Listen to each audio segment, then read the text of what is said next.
Have you ever said this? I just push things under the rug. I just push it to the side because it's not worth fighting about. Most women that we work with in the Detox Your Marriage coaching say this quietly, almost apologetically. Some, of course, say it with a certain pride, like they're proud of it, as if it's maturity, as if it's wisdom or strength. But today, I want to gently challenge that idea because pushing things under the rug doesn't make them disappear. It just changes where they live. And eventually they start living inside you. Now, before we go further, if you care about understanding difficult marriage dynamics in a grounded, trauma-informed way, take a moment to click the like button and the subscribe button. That helps the message reach other women who are silently doing exactly what we're talking about right now. All right, let's dig in. Let's talk about the rug. When you push conflict under the rug, what you're really doing is this. You're absorbing the emotional impact so the relationship can appear calm. On the surface, looks peaceful, even good. You know, that great couple on Sunday morning in the church foyer. Underneath, pressure and tension. You see, here's what happens psychologically. Every time something dismissive, distorted, or hurtful happens, and you say to yourself, it's not worth it, or I'll just let it go, your nervous system does not let it go. It registers it. It's one more data entry. It stores it. The body keeps the score. And the pile under the rug grows. Now, here's the danger. When you don't resolve conflict, you don't actually preserve intimacy. You're preserving it and building avoidance. And avoidance slowly erodes three critical things that are essential building materials for a good, healthy relationship. Here's the three things: trust, safety, and respect. You might think you're keeping the peace, but internally something else is happening. Resentment begins forming. Now, it's not the explosive resentment, it's quiet resentment. The kind that sounds like, why do I always have to be the bigger person? Why do my feelings never get addressed? Why am I the only one adjusting? And because it's not spoken out loud, it turns inward.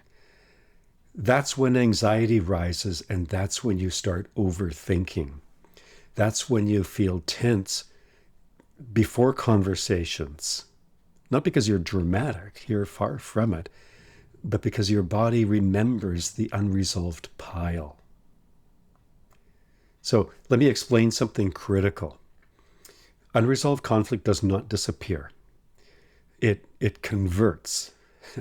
It converts into emotional distance, loss of attraction, chronic irritation for no apparent reason, physical, muscular tension, and sometimes sudden explosive reactions that seem, quote unquote, out of nowhere. Except they're not out of nowhere. They're coming from the mountain under the rug. Now, in healthy relationships, conflicts get addressed, repaired, and integrated. However, in dysfunctional dynamics, conflict gets minimized, reframed, or flipped. And that's where many women start pushing things aside, because bringing them up doesn't lead to satisfactory resolution.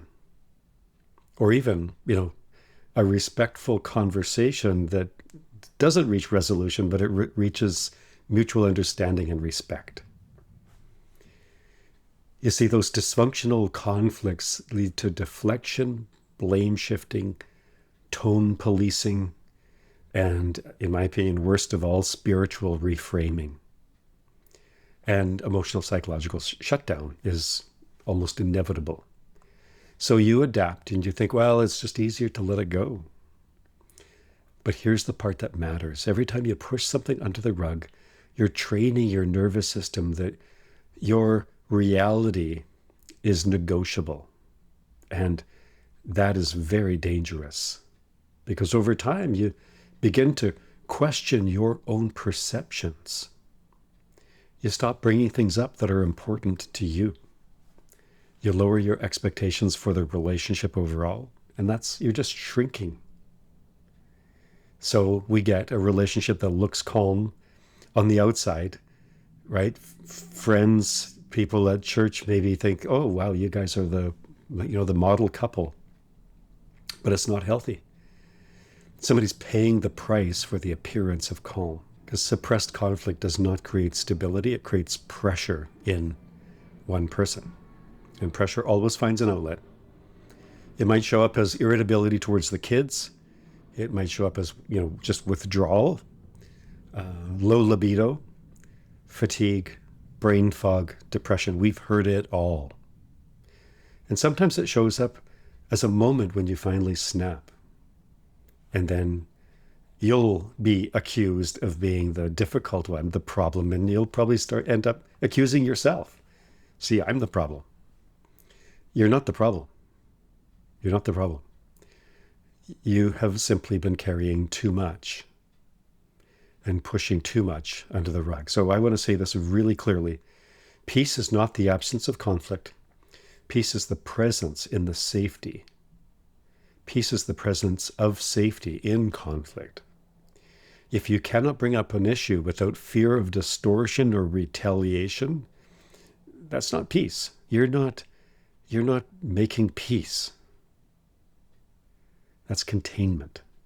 Now, this doesn't mean you confront everything aggressively. That's not who you are. That's not who you want to be.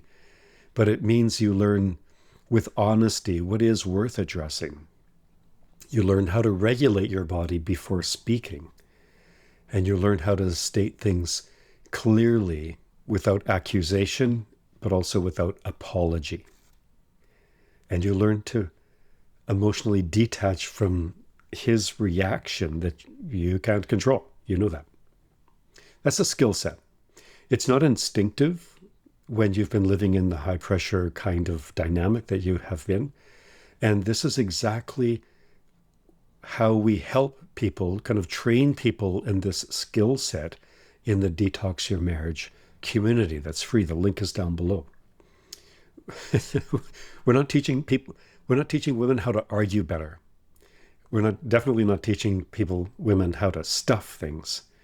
We're teaching women how to stay regulated, clear, grounded, well deciding what they will and what they will not tolerate anymore.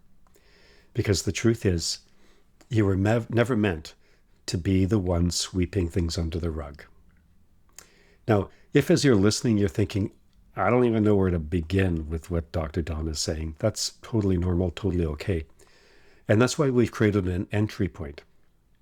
Inside that community, the link is down below. You can start quietly. You can learn at your own pace. There's a bunch of resources in there. Listen and watch at your leisure. And when you get to the place where you want more personalized direction, we offer a free quick start call. It's also free. There's nothing for sale. It's a focused conversation to help you assess what's actually going on in your relationship, where the pressure points are, and what your next steps might be. We're not pushing you towards leaving, and we're not pushing you towards staying. We want to facilitate clarity for you, because you don't have to keep absorbing everything to keep the relationship stable. That strategy works temporarily, but the long-term cost is far too much. So if you're ready to stop pushing things under the rug and start understanding what's really happening, you'll find those links below.